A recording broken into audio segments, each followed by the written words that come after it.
Guys, അപ്പം നമുക്ക് ഇന്ന് ഒരു നെല്ലിക്ക അച്ചാർ ഉണ്ടാക്കി നോക്കാം. അതിന് വേണ്ടിയിട്ട് നമ്മൾ ഇച്ചിരി വെള്ളം തിളപ്പിച്ചിട്ട് അതിലോട്ട് ഒരു സ്പൂൺ ഉപ്പും പിന്നെ 1/4 ടീസ്പൂൺ മഞ്ഞൾപ്പൊടി ഇട്ട് നമ്മളുടെ ആ ഒരു കഴുകി വെച്ച നെല്ലിക്ക ഇട്ട് ഒന്ന് തിളപ്പിച്ചെടുക്കുവാണ്. ആ വെള്ളമൊക്കെ വറ്റി വരുമ്പോൾ നമ്മൾ അതിനെ വരഞ്ഞെടുക്കുന്നുണ്ട്.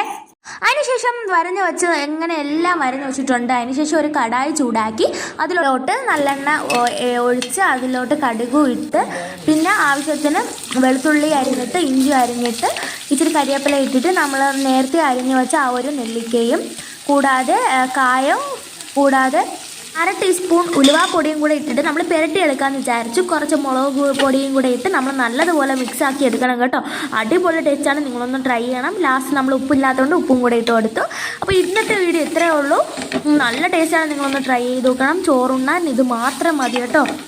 ഇഷ്ടപ്പെടുവാണെങ്കിൽ സപ്പോർട്ട് ചെയ്യാൻ മറക്കല്ലേ. ഇതിൻ്റെ ഫുൾ വീഡിയോ യൂട്യൂബ് ചാനലിലുണ്ട്, പോയി കാണണേ.